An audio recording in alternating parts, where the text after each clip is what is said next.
Armindo Monteiro tomou posse esta quarta-feira como presidente da CIP, foi candidato único e ganhou com 87% dos votos. Vamos receber neste Sob Escuta o patrão dos patrões. Obrigada por ter vindo. Tem acompanhado a Comissão de Inquérito à TAP?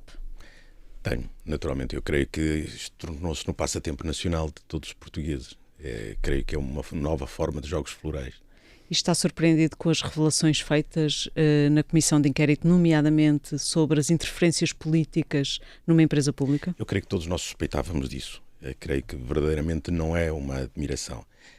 Mas aquilo que suspeitávamos e que de alguma maneira temíamos, confirmamos agora que é uma pura realidade. E isso, naturalmente, preocupa-me e creio que preocupa todos os portugueses. Mas acha que o Governo tem condições para se manter em funções? Eu creio que é muito importante nós conseguirmos perceber os danos que um excesso de intervenção política causa em toda a esfera pública, seja nas empresas, seja em áreas que deveriam ser absolutamente privadas. E enquanto isso não se resolver, enquanto houver mais política e menos economia no país, naturalmente que nós não vamos conseguir resolver. Mas esta tentação é uma tentação que já não é apenas deste governo. Porventura este governo ousou ir a níveis e a limites nunca antes tentados. Mas é uma tentação do poder político. Imagino uma pequena cidade onde o Presidente da Câmara tem, porque é o principal empregador, é o principal comprador e portanto, tem interferência, seja desde passa a brincadeira, desde o grupo folclórico da terra, ao clube de futebol, à associação empresarial. Mas a interferência local é maior do que a nível nacional? Não, aquilo que eu queria dizer era que receio que neste momento isso que era um fenómeno dos centros mais pequenos, de menor dimensão, está a transformar-se a nível nacional nesta situação de sufoco de uma economia por uma presença excessiva da política. Hoje as empresas são obrigadas a viver ciclos políticos que não desejam. As empresas não vão a votos. As empresas têm votos todos os meses, quando pagam o IRS, quando pagam a Segurança Social, quando pagam salários, ou seja, têm compromissos, têm responsabilidades todos os meses. Não é possível ficar um país adiado só refém dos ciclos políticos. Não é possível, neste momento, pensarmos que alguma coisa vai acontecer no país em função do resultado das eleições europeias daqui a um ano. Isto é um país adiado, não é possível. Devia haver já uma clara definição e acha que o Governo está ferido de legitimidade ou que existe algum irregular funcionamento das instituições? Que é irregular é discutível. Agora que está a funcionar mal é uma evidência. Porque neste momento é importante que o país não se perca em jogos político-partidários. E aquilo que nos parece estar a acontecer com todas as forças políticas, não apenas aquela que sustenta o governo, é um posicionamento estratégico para ver quem se posiciona melhor na pole position da corrida que vão ser as próximas eleições.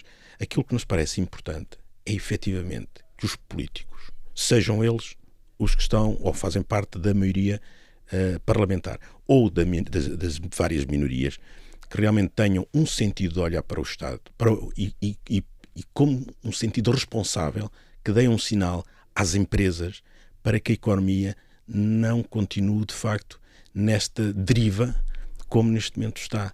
E isto só com uma consciência muito grande é que é possível de ultrapassar. E não com eleições. E não com eleições, porque as eleições, neste momento, se nada acontecer no mindset, perdoe-se-me o anglicismo, se nada acontecer na ideia, na mentalidade dos partidos, todos eles vão querer cativar eleitorados, fixar eleitorados, e isso não vai encontrar soluções abrangentes que defendam a iniciativa privada, que defendam a livre iniciativa, porque é muito mais fácil contentar, áreas eleitorais que outras. E isso é o princípio do populismo.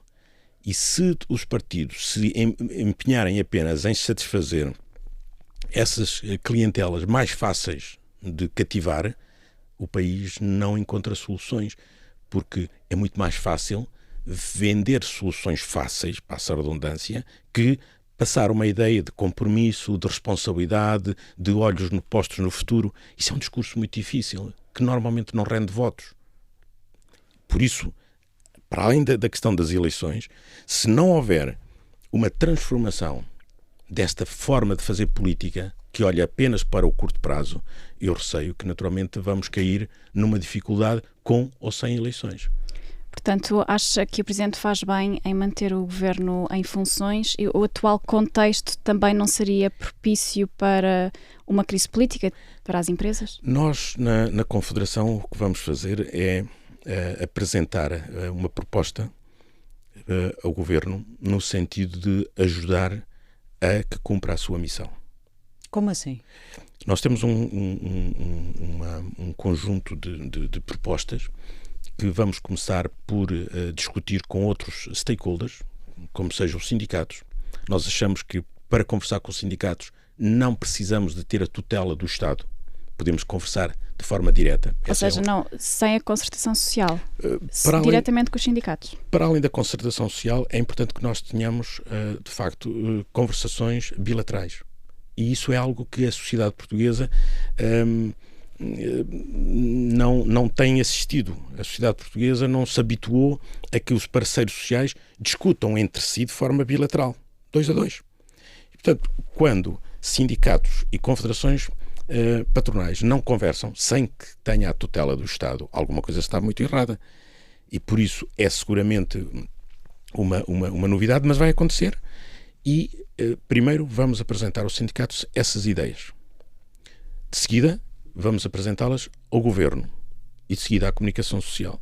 E aquilo que nós esperamos que o Governo faça é que naturalmente resista à tentação de declarar as empresas como inimigas, que resista à tentação de declarar os objetivos das empresas como incompatíveis à sua ação governativa. Mas a ideia desses encontros é chegar a algum tipo de acordo com os sindicatos? É, naturalmente que sim.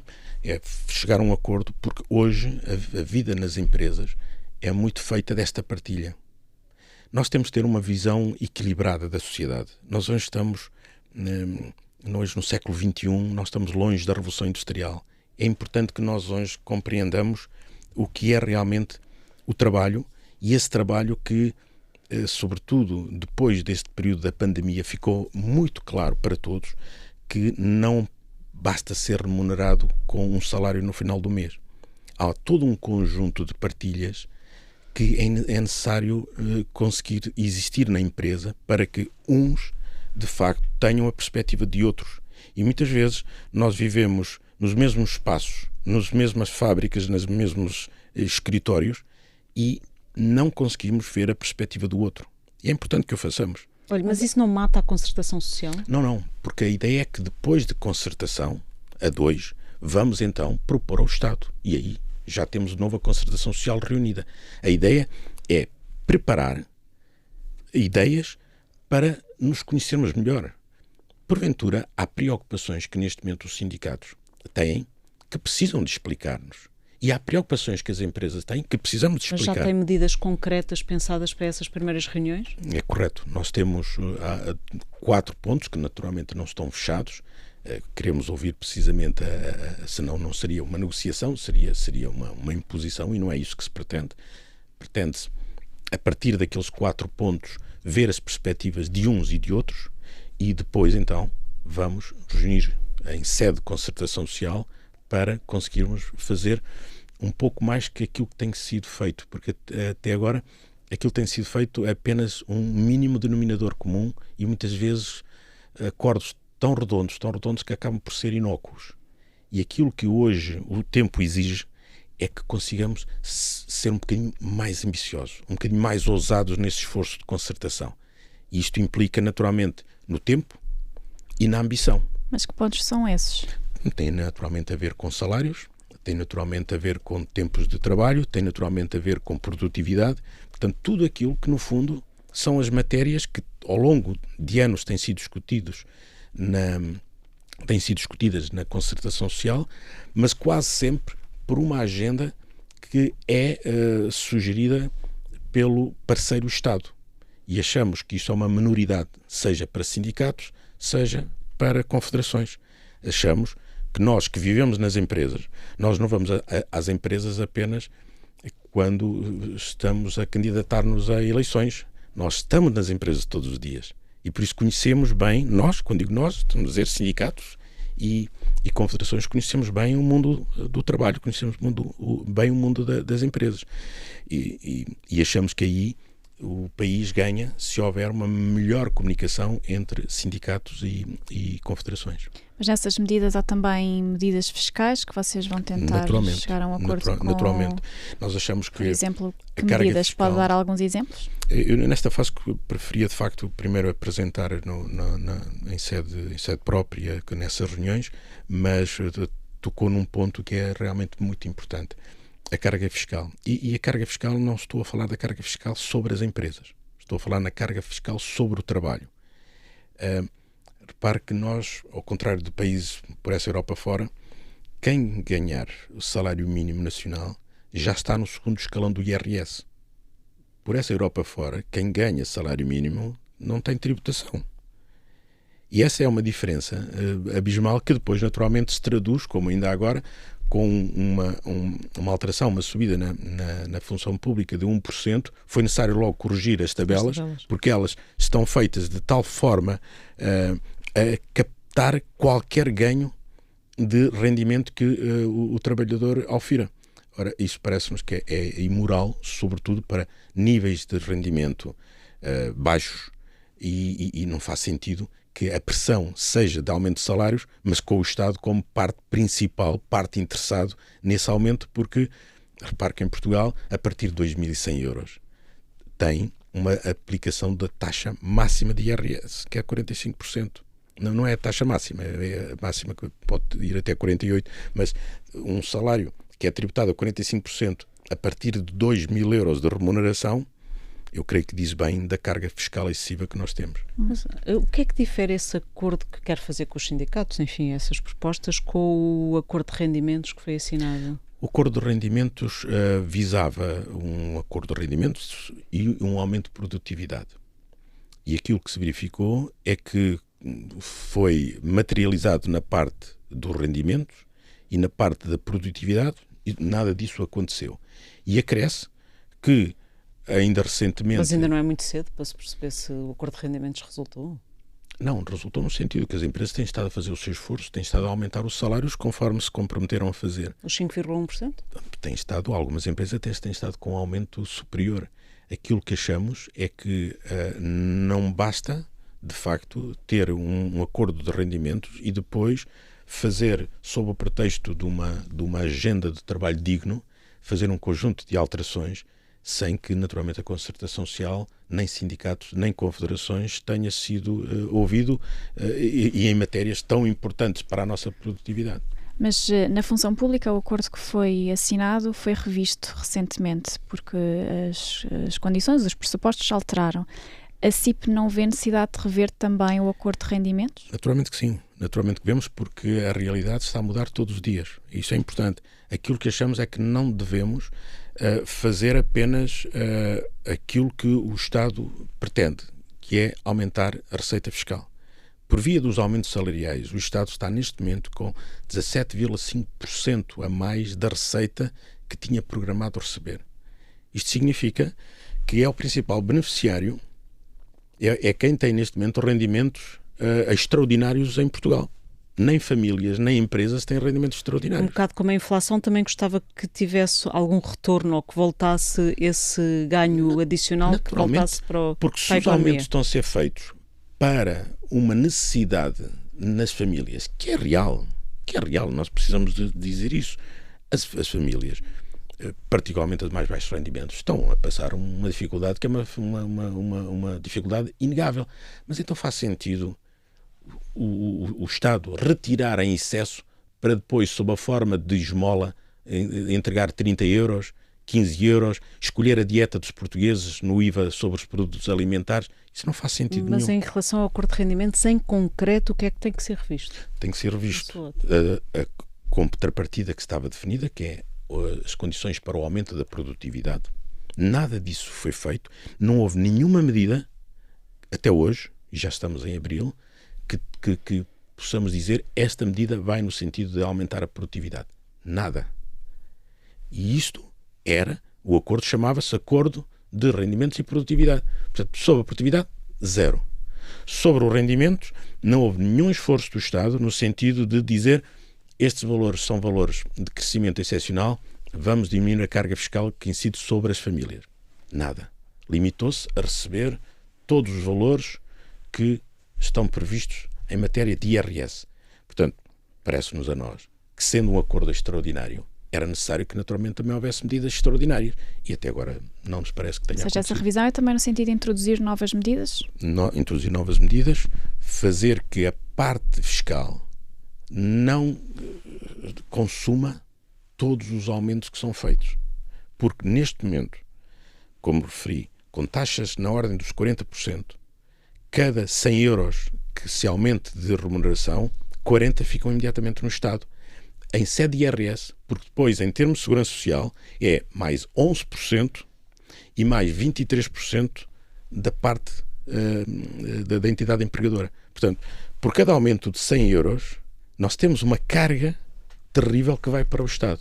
E sendo uma medida, um momento excepcional, que é necessário que naturalmente também o Estado entenda que é um momento de não estar a cobrar para depois entregar a forma absolutamente residual e discricionária. Esta parte de facto de escolher os produtos que têm isenção, parece-nos que de facto, se não fosse séria, era risível. Já lá vamos a essa parte, mas também acha que o Governo está demasiado preocupado com a redução do déficit e da dívida em detrimento de medidas de crescimento? Nós nas empresas sabemos que ter contas públicas, ter contas certas é importante, mas escolhemos o momento para o fazer.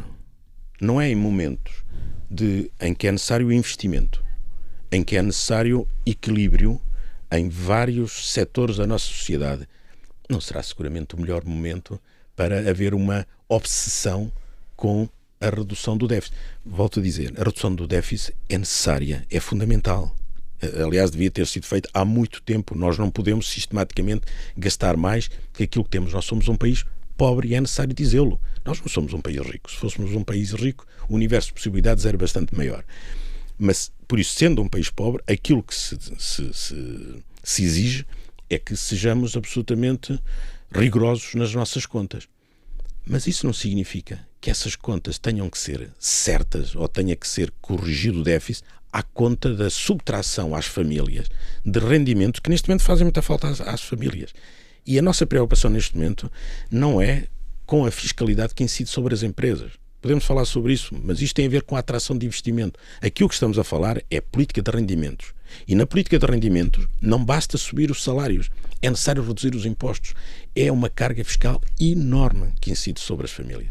Acha que há abertura da parte do Governo para a revisão do acordo de rendimentos? Voltando só aqui a esta questão. Olha, eu sou um otimista por natureza e acredito que o Governo vai perceber a boa vontade e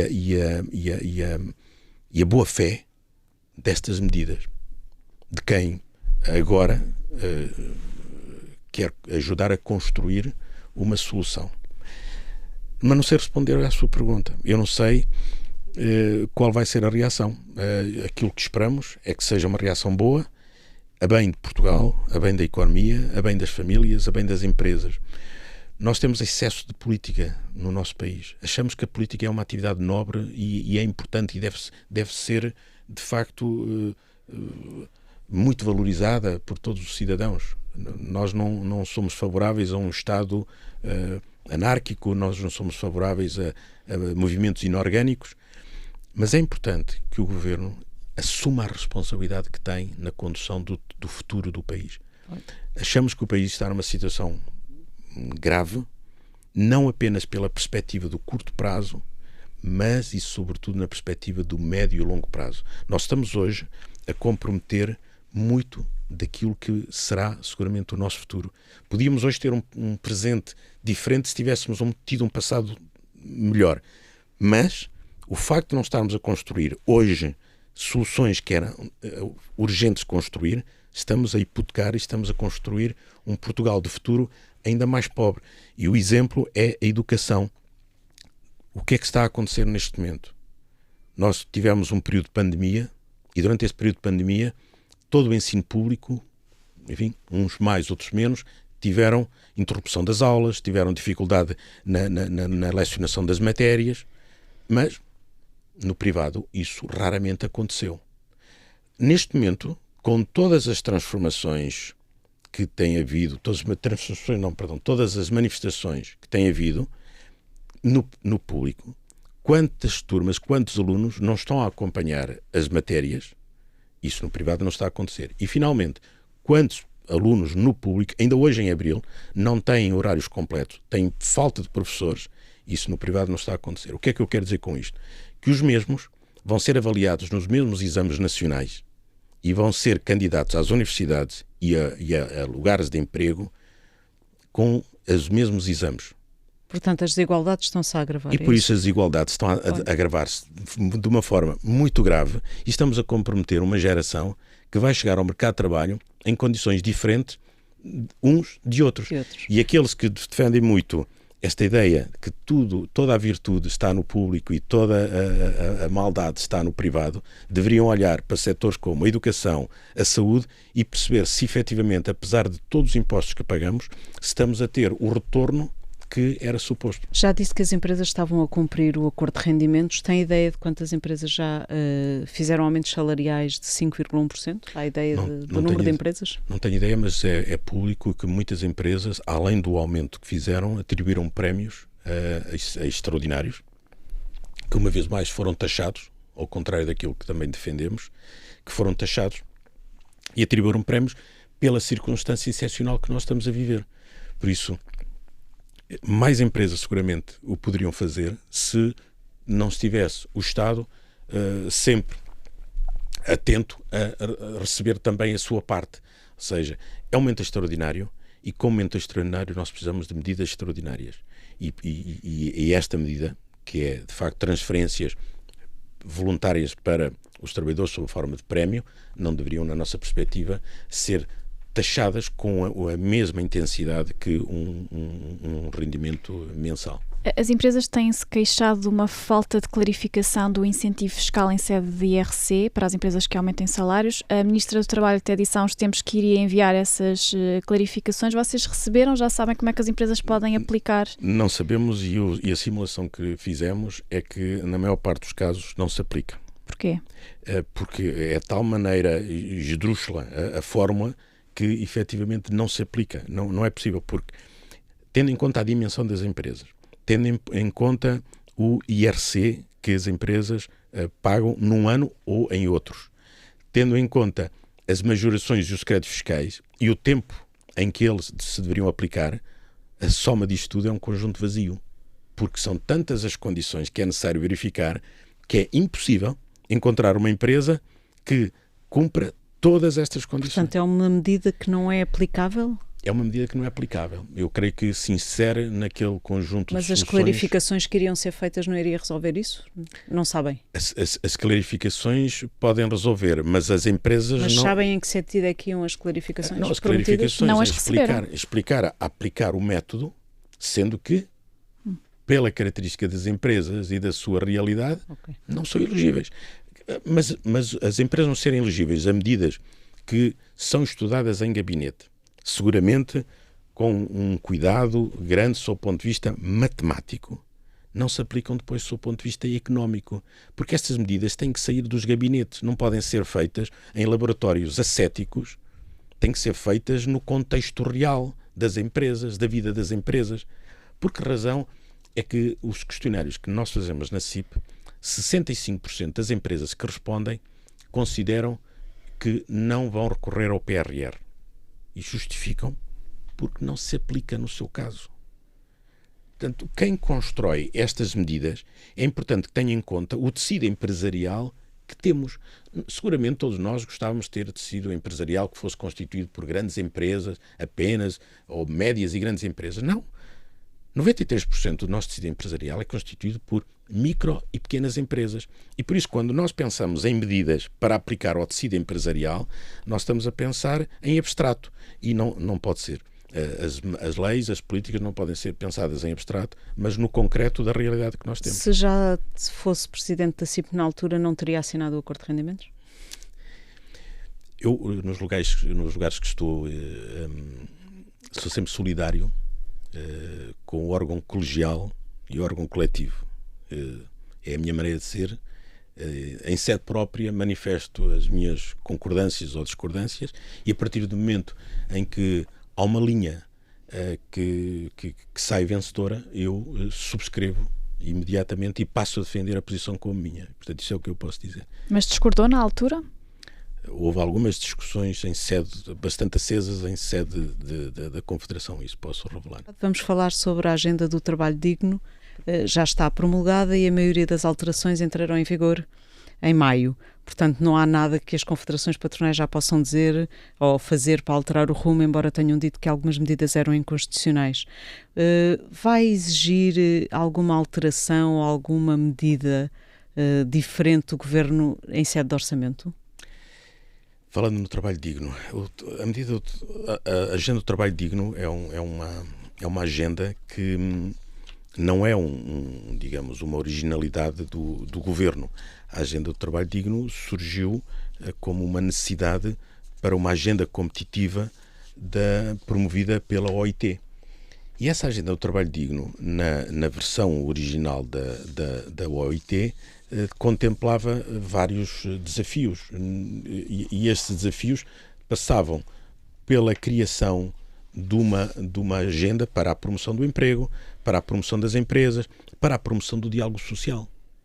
Apenas a originalidade nacional falou em parte desta agenda. Não falou em promoção do diálogo social, porque não haveria melhor exemplo para dizer que não está a ser promovido diálogo social quando não se ouvem os parceiros sociais. Não falou na promoção das empresas. Ninguém ouviu falar em promoção das empresas. Ninguém ouviu falar na promoção de emprego. E isso são os 4 pilares da agenda para o trabalho digno da OIT.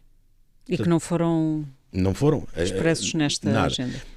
A agenda do trabalho digno em Portugal serviu, passa a facilidade da expressão, mas uma espécie de uma calçadeira para introduzir alterações laborais ao Código Laboral, ao Código do Trabalho, que não têm especificamente a ver com esta agenda do trabalho digno. E diga-se desde já que muitas dessas alterações nós até concordaríamos com elas. Não era necessário grande esforço para que as confederações as adotassem. Não era necessário. Aquilo que achamos sempre é a tal ideia do equilíbrio. Portanto, se a própria OIT entende que, para além da garantia dos direitos no trabalho e a extensão da proteção social, que é necessário, também é necessário promoção das empresas, promoção do emprego, é necessário promoção do diálogo social. Então, e essa parte não se faz, mas em concreto, algumas destas medidas são apenas iníquas, outras são inócuas, mas umas são iníquas. A questão do outsourcing é um exemplo.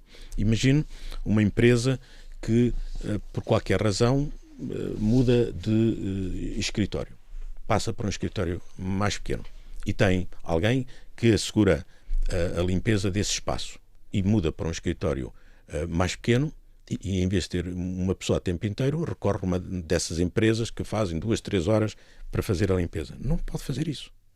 Não pode extinguir um posto de trabalho e recorrer a outsourcing. Imagina agora uma empresa que tem um contabilista que não tem skills, não tem conhecimentos exigentes em matérias de fiscalidade que neste momento a empresa considera que é necessário. E não pode ter um contabilista e um fiscalista e um jurista, ou seja, não pode ter esse conjunto de profissionais, porque, como digo, já disse aqui, o nosso tecido empresarial é constituído sobretudo por micro e pequenas empresas. Então, em vez de ter esses 3 profissionais que não pode pagar, recruta externamente consultoria de contabilidade, de fiscalidade, jurídica. Também não pode fazer isso.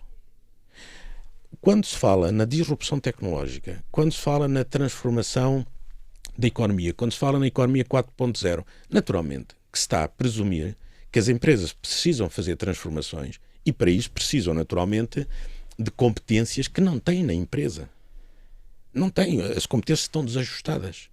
Então o que é que se espera que aconteça? As empresas conseguem fazer disrupções tecnológicas, conseguem fazer transformações, esses chavões que se utilizam tanto, que é a digitalização da economia, a economia 4.0, como é que se faz isso sem que haja uma alteração nas competências das pessoas? E todas estas medidas, estas alterações que foram introduzidas a pretexto da agenda do trabalho digno, vão naturalmente criar ainda mais dificuldade dessa transformação, dessa economia, que se pretende que seja mais sofisticada, que acrescente valor para que não haja esta comoção social cada vez que se fala em aumentos salariais, porque nós temos, de facto, uma economia pouco competitiva, de baixo valor acrescentado, e se não permitirmos que consigamos transformar os recursos, as pessoas, isso não vai acontecer. Mas essa questão do outsourcing é o grande ponto que a CIP contesta na agenda de trabalho digno. É claramente um dos pontos mais significativos. Ela foi feita, não foi pensada para esses casos que referiu de 1 ou 2 pessoas, mas foi para aqueles casos em que esse é que é o problema. Se despede mas esse é que é o problema. Muitas dezenas para pôr lá outra empresa. Não é? Então, porque é que não criamos uma lei que diz assim: nesta circunstância aplica-se e nesta outra não se aplica, porque nesse caso, em 93%, não se aplicaria. Portanto, o problema da legislação portuguesa é sempre que legislamos para as grandes empresas, supostamente, mas temos um tecido empresarial que é constituído por pequenas e médias empresas. Isto é um desastre. Mas a agenda, na sua maioria, foi apresentada na concertação social e até algumas medidas, por exemplo, constam no acordo de rendimentos. Essas pequenas, não digo pequenas, mas essas medidas, poucas medidas que estava a referir, são suficientes para prejudicar assim tanto as empresas? Sim, quando se fala em transformação digital, e tem sido sempre esta ideia da transformação digital, e é verdade, as empresas precisam de se transformar. Nós gostamos de nos comparar aos melhores da Europa, e é bom que o façamos, mas é preciso entender que a nossa produtividade, e aqui a produtividade, entenda-se, é sempre aquele contexto que parece que os trabalhadores são preguiçosos ou os gestores têm falta de ambição. Não tem nada a ver com isso. A produtividade tem a ver com aquilo que nós produzimos a dividir pelo custo do que produzimos. Portanto, não tem a ver, se nós fizermos um trabalho de baixo valor acrescentado, naturalmente que a produtividade é baixa.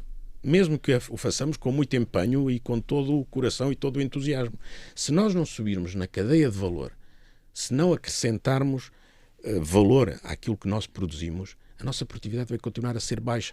Nós não produzimos BMWs, nós não produzimos Mercedes, nós não produzimos, como a Alemanha, produtos de valor acrescentado. E por isso aqueles que nós temos, nós vamos ter que encontrar nichos de valorização para conseguirmos subir na cadeia de valor. E isso muitas vezes faz-se com o quê? Tecnologia, com competências das pessoas, com novas formas de gestão, faço com tudo isso. E quanto mais nós criarmos uma agenda de trabalho com uma vara, como com uma camisa de 7 varas, nós não conseguimos transformar a economia. Mas o que é certo é que não foi para o Constitucional como pretendiam, alegando que havia normas inconstitucionais. Portanto, estão de mãos e pés atados neste momento, é isso? Porque a decisão de ir para o Constitucional, de facto, não depende de nós. Nós achamos que nem seria necessário apelar para o Constitucional, seria necessário apenas apelar para uma economia competitiva. E os nossos governantes, quando se referirem à economia nacional e às transformações que são necessárias fazer e às exigências sobre a economia, é bom que se lembrem que isso não pode estar desligado de condições para que as empresas façam essa transformação. Mas há margem para ser alterada alguma norma em sede de orçamento? Eu espero que sim, até porque os próximos orçamentos eu espero que sejam diferentes daqueles que nós temos tido. O que é que têm sido os últimos orçamentos? Uma autorização para realizar despesas e uma identificação dos impostos que vão ser cobrados. Aquilo que nós gostávamos de ver em sede de orçamento são aquilo que antes se chamavam as grandes opções do plano. Ou seja, quais é que são os grandes desígnios? Quais é que são os grandes objetivos para a nossa economia? E isso não está no orçamento.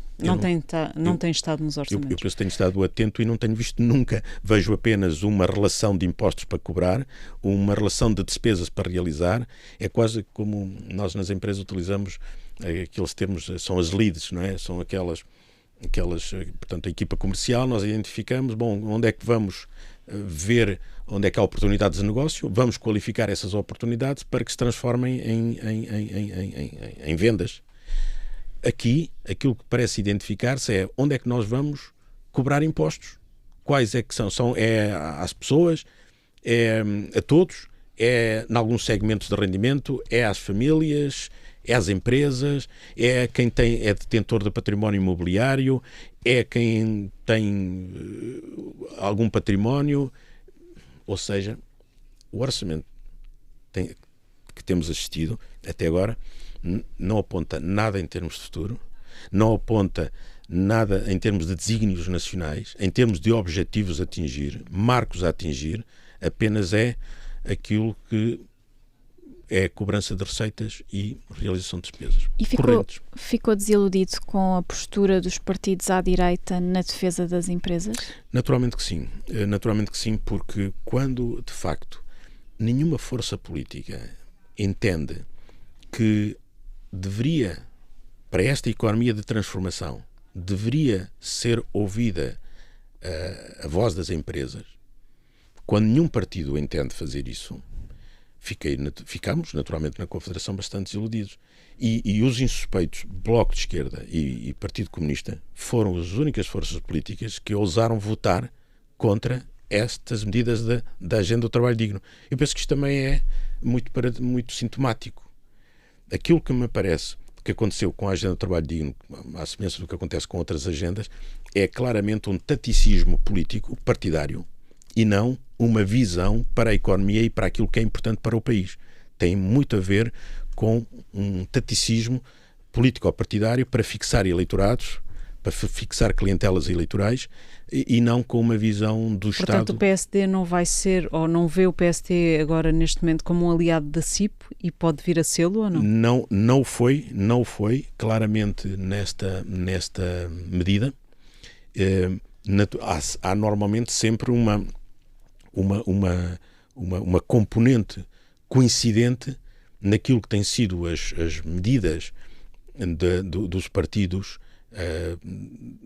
com as empresas, e há uns que são naturalmente sempre mais favoráveis e outros que tendencialmente são menos favoráveis à iniciativa privada. Isso é da história, mas neste momento aquilo que é de alguma maneira constrangedor é reconhecer que, se calhar, para este jogo político-partidário, as empresas ou desconhecem o que é necessário fazer para um país com mais riqueza e mais competitivo, ou desconhecem isso, ou, conhecendo, acham que isso não rende votos. Isso é terrível em qualquer um dos dois casos, é absolutamente terrível. Desconhecer a realidade ou, mesmo conhecendo, não aceitar, porque isso pode não ser rentável para os votos. Um outro partido que votou contra a agenda foi a Iniciativa Liberal. Poderia ser um aliado para a CIP?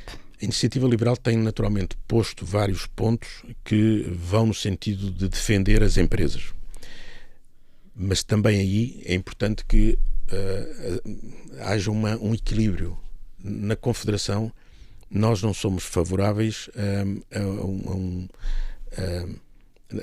a qualquer solução que não tenha a ver com um compromisso, com um equilíbrio.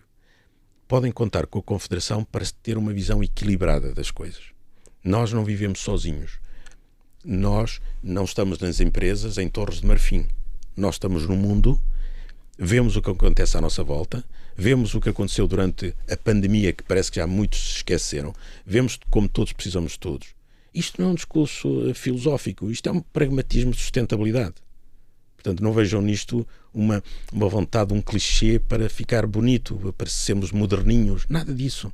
As empresas precisam efetivamente de ser responsáveis na sociedade em que vivem e, como tal, precisam de ter um equilíbrio entre os dois planos. Então, um plano em que é necessário que as empresas sejam rentáveis para conseguir fazer novos investimentos, conseguir pagar salários que sejam salários que permitam as pessoas ter os seus projetos de vida, e também é preciso que as pessoas tenham a noção que, fruto do seu trabalho, é que as empresas têm naturalmente rendimento e rentabilidade para tudo o resto. Portanto, isto é um equilíbrio. Então, onde é que vai procurar aliados no Parlamento? Eu gostava que fosse o contrário, que fossem o Parlamento a procurar aliados nas empresas e nas famílias, porque nós não vamos a votos, nós não somos um partido. A Confederação não é um partido, a Confederação não disputa eleições. A Confederação desenvolve emprego, cria emprego, desenvolve a economia, são a locomotiva económica do país, e quanto melhor as empresas de um país, melhor esse país. Mais forte.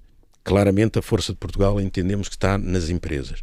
E por isso aquilo que nós gostávamos que todos os partidos entendessem é exatamente isso. Que não fosse necessário nós mostrarmos aquilo que é evidente. E o que é evidente é, nós estamos neste momento com desafios muito grandes, estamos a empobrecer todos os dias, não temos sequer, gostamos sempre de nos comparar aos melhores da Europa. Queremos atingir níveis de riqueza do melhor da Europa.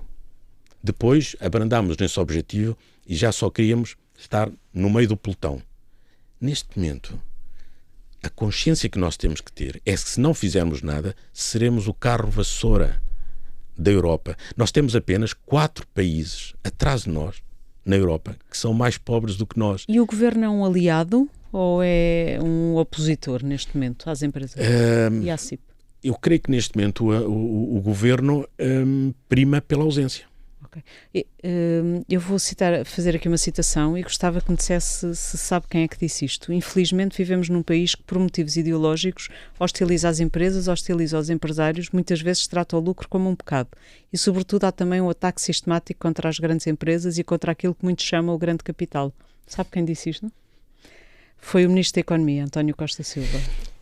Costa Silva tem feito o contrário? Nós temos na pasta da Economia alguém que tem um pensamento e uma reflexão muito bom, que vem das empresas, sabe o que é a vida empresarial e sabe que o que é necessário para um tecido empresarial produtivo e competitivo. Mas não tem a pasta das finanças nem a pasta dos recursos. Está diminuído. Está diminuído, tem a parte ideológica da economia e revemos-nos completamente nessa afirmação, revemos completamente, mas para além desse apoio moral nós precisamos de um Ministro de Economia performante, que tenha a capacidade de intervir de forma ativa transformando as coisas. Nós não... Naturalmente é muito agradável e serve-nos de catarse, não é? E de estímulo, mas precisamos um pouco mais do que isso. Nós precisamos, de facto, de sentir que no governo existem preocupações, mas que podem ser materializadas. Vamos ver, o Estado captura 48% da riqueza que se produz no país. Significa que é impossível, é incontornável. Estamos a falar de um Estado omnipresente, omnipotente, é incontornável. E por isso, se o Estado não tiver esta ideia que a sua ação na economia não é apenas para as suas razões, mas para as razões de uma economia forte, nós não conseguimos fazer nada. E por isso aquilo que nós gostaríamos era, de facto, do Ministro da Economia com os instrumentos necessários para poder ser atuante e poder fazer a diferença. Mas é só os instrumentos que lhe faltam ou falta-lhe alguma componente política e força dentro do governo? Bom, a componente política parece-nos que é absolutamente fundamental e porventura o primeiro-ministro devia ser o primeiro a ter essa visão daquilo que é necessário fazer para um país mais competitivo. Acreditamos, gostamos daquele pensamento do nosso grande poeta. Rei forte faz forte a fraca gente, mas também o contrário. Rei fraco, faz fraca a forte gente. Portanto, se nós não tivermos uma liderança nas matérias que são absolutamente essenciais, eu temo que o país, de facto, vai continuar a caminhar para trás e vai deixar todos os outros ultrapassar e vamos, de facto, ser o carro vassoura da Europa. E, sinceramente, não é prestigiante, seja enquanto português, seja enquanto empresário, fazer parte de um estado de coisas que parece que o nosso desígnio é de viver de mão estendida para Bruxelas. Nós não temos que ser subsídio-dependentes, nós não temos que estar dependente de muito daquilo que o Estado, de alguma maneira, cria a malha para sermos dependentes. O Estado não estimula a nossa soberania. O Estado não estimula a nossa independência. O Estado tem apreciado criar estas dependências, porque é uma forma, naturalmente, de também controlar a agenda. É isso que viu também nas medidas de mitigação à inflação? Essa dependência ou essa tentativa de dependência? Repare, faz sentido pormos portugueses contra portugueses. Nós, durante tempos e tempos, nós na Confederação dissemos que não estava a haver apoios à produção e que as empresas estavam a conseguir não replicar para o mercado os aumentos extraordinários da produção e que estavam a fazê-lo à custa de margens. Mas que haveria um momento em que já não seria sustentável fazer isso. Avisámos isso durante meses. O que é que aconteceu? Por essa Europa fora, o Estado apoiou as empresas com capital e o Estado em Portugal apoiou com crédito. Estamos a falar de uma coisa completamente diferente. Agora, surpreende-se que muitos produtos tenham, de facto, aumentado de custo por uma pressão grande nas matérias-primas, nos custos energéticos, e a primeira reação que faz é enviar a ASAI. Então não era evidente que os aumentos estavam a ser parados à custa das margens, mas que havia uma altura em que isso não podia acontecer. É preciso que, de facto, o Estado resista a esta tentação de pôr português contra português. Existe um culpado neste aumento dos preços da alimentação? Eu creio que o culpado são o aumento dos custos de fatores, que são a escassez de produtos. Nós ainda não estamos com produção ao nível de pré-pandémico e que, em algumas áreas, como por exemplo cereais, foram fortemente agravados com esta invasão da Ucrânia. Portanto, é preciso percebermos que hoje a lei da oferta e da procura ainda não estão numa situação perfeita. E o IVA zero vai resolver alguma coisa? Não, nada. Qual é o sentido que faz qualquer pessoa que vai comprar um produto, tenha rendimentos ou não tem rendimentos? Imagina o maior milionário do mundo chega a Portugal, compra um produto e paga IVA zero. Faz sentido isso? Alguém consegue perceber isso? Ninguém consegue perceber isso. Porquê é que há de pagar IVA zero? O IVA zero, supostamente, foi para uma solução que é completamente... que naturalmente existe o problema, mas a solução é completamente errada. Há naturalmente famílias que estão a passar dificuldade. E o que tem que se fazer é, naturalmente, essas famílias receberem uma subvenção para poderem, naturalmente, aliviar as suas... Isso também foi feito. 30 euros. Foi isso que foi feito. São esmolas. Não faz sentido. Isso não faz sentido. Uma política não é assim. Não é feita por pontos ad hoc, arbitrários. Não faz sentido isso. O que faz sentido é que haja uma política, uma visão que trate cada um de forma diferente, porque é isso que é o princípio da solidariedade. Não é tratar cada um conforme as suas necessidades. Não é tratar todos de forma igual, porque as necessidades não são iguais. E por isso o IVA zero foi uma medida, acredito, que não vai resolver coisa nenhuma e as famílias continuam naturalmente com dificuldades. Acha que não vai conseguir equilibrar os preços? Acho que não. Acho que os preços vão ser equilibrados pela lei da oferta e da procura. E muitos desses preços estão agora a baixar precisamente porque já estamos a chegar à altura das colheitas. E, portanto, com a altura das colheitas, naturalmente, com maior quantidade, a lei da oferta e da procura, mais quantidade, o preço desce. Isso sim vai naturalmente contribuir para baixar os preços. O IVA zero, sinceramente, não creio. O Governo tem avançado na concertação social com subidas do salário mínimo, muitas vezes sem o acordo dos patrões. Queria perceber qual é que é a sua posição em relação ao salário mínimo, à subida do salário mínimo. O salário mínimo é algo que eu próprio fiz uma evolução nessa ideia. No início achava que o salário mínimo não era importante, ou seja, que deveria obedecer uma lei da oferta e da procura, e hoje tenho uma ideia diferente. Porquê? Porque é necessário que naturalmente haja um estímulo para que as empresas possam, de facto, subir na cadeia de valor para conseguir pagar melhores salários. Porque se não houver esse estímulo, as empresas vão continuar a fazer o que fazem e sempre fizeram. E, portanto, esse estímulo acontece. Mas atenção, isto não pode ser desligado da realidade económica. Nós temos em Portugal franjas da economia que não têm nenhuma capacidade de refletir nos custos de venda, nos preços de venda, aumentos dos custos de produção. Podemos dizer assim, mas esses setores estão condenados a desaparecer e não fazem falta à economia. Não, estejam condenados a desaparecer, eu acho que sim que estão, mas que não fazem falta neste momento, já não concordo, porque acho que neste momento empregam a quantidade significativa de pessoas. Por isso aquilo que me parece que é importante fazer é não desligar esta política do salário mínimo da política fiscal. Porque se nós a desligarmos, nós estamos a fazer de novo o trabalho do cobrador de impostos, que é o Estado, que é estimular o aumento de salários para ir buscar mais impostos sobre esses salários.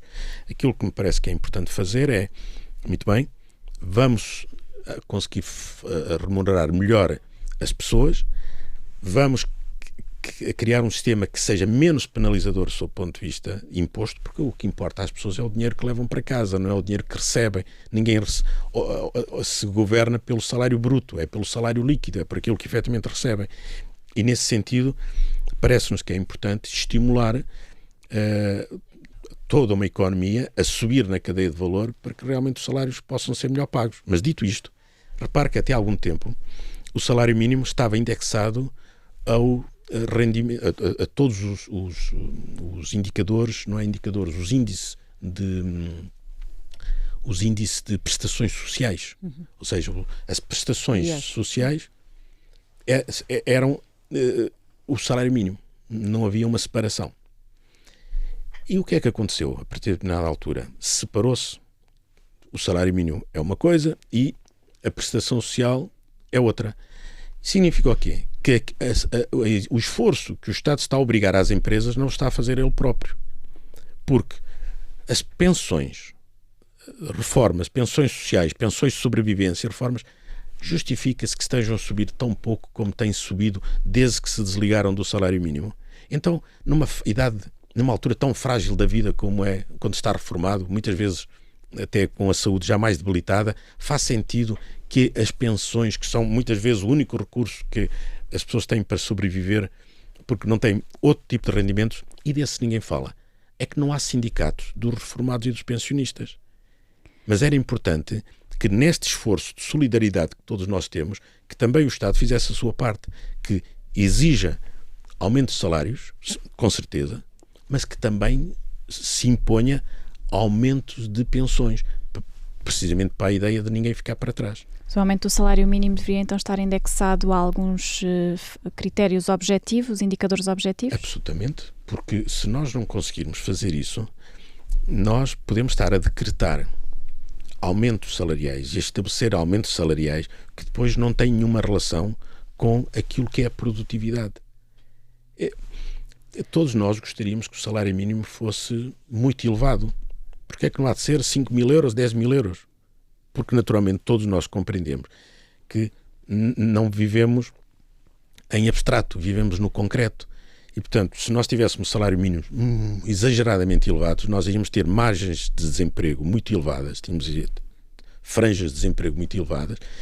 E porquê? Porque naturalmente as empresas não conseguem rentabilizar, não conseguem ter retorno a um salário muito elevado. E portanto, quanto mais elevado for o salário, mais exigente é o retorno desse salário. Todos nós compreendemos isso.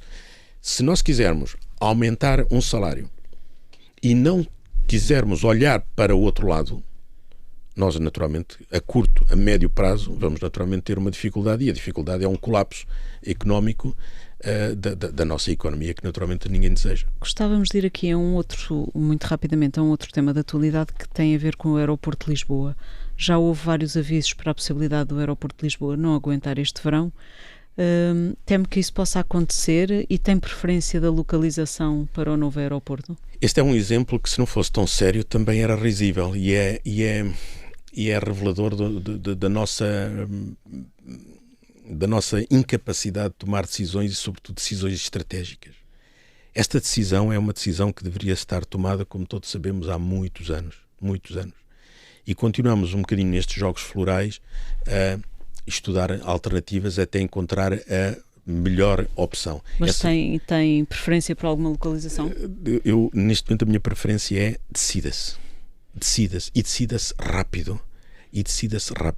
Porque se nós apostamos no turismo, e é bom apostarmos no turismo, não é naturalmente a única valia económica de Portugal, mas é uma valia importante. E como é que é possível, se queremos tanto apostar no turismo e não termos capacidade para que os turistas cheguem a Portugal e, neste caso concreto, a Lisboa? Portanto, mais que uma preferência, aquilo que é a posição da Confederação é a necessidade de uma decisão rápida e uma decisão que, naturalmente, já teve todo o tempo do mundo para ser ponderada. Portanto, o pedir-se agora uma decisão rápida não quer dizer que não seja uma decisão ponderada. Com as ponderações todas já foram feitas, tome-se uma decisão. António Saraiva fechou na terça-feira uma conferência sobre o aeroporto em que falava em Santarém. Também defende Santarém? Santarém tem a particularidade de não representar custos para o erário público. É um projeto de privados. Eu creio que só por essa razão o projeto deveria ser feito independentemente de qualquer outra decisão. Ou seja, a decisão de fazer uma infraestrutura paga por privados. Creio eu que todos estamos de acordo que não vem grande mal ao mundo que isso aconteça. Portanto, não vejo, às vezes, algum frenesim quando se toma decisões como se tudo tivesse que estar nas mãos do Estado e dentro da limitação do Estado. Não vejo essa dificuldade.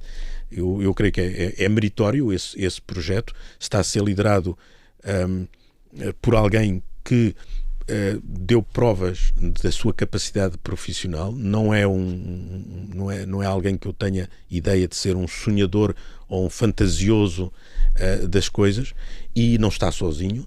Agora, a posição da Confederação não é a favor ou contra nenhuma localização. A posição da Confederação é que se toma uma decisão rápida, com os elementos que já seguramente foram muito ponderados, mas que se toma uma decisão rápida e que se começa a construir. Fechamos como abrimos, com a TAP. A TAP serve bem o país? Deve ser privatizada? Eu creio que o Estado quis, nesta deriva de a política interferir em tudo o que é a economia e nesta vontade do Estado ser absolutamente omnipresente em tudo, foi entrar num problema que já estava resolvido. A TAP tinha sido privatizada. Eu creio que nenhum português deixou de viajar ou passou a viajar de forma mais fácil por ter uma empresa nacionalizada.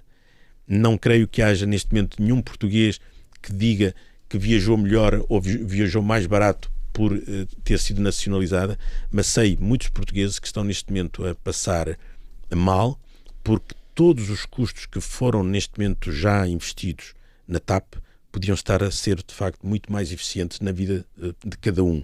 Portanto, não tenho nenhuma comoção especial em relação a este dossiê, porque acho que resultou de um enorme erro feito pelo Governo, que não é o único.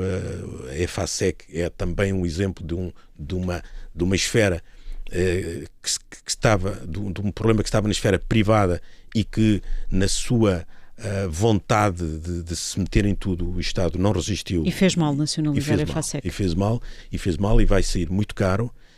Não tem tido a visibilidade que a TAP tem tido por razões várias, porque naturalmente estamos a assistir todos os dias a este folhetim da TAP, mas a EFASEC também é efetivamente um custo que se vai repercutir sobre os portugueses de uma forma muito, muito agressiva. Começa agora a presidência da CIP com muitos desafios. Armindo Monteiro, obrigada por ter estado sob escuta.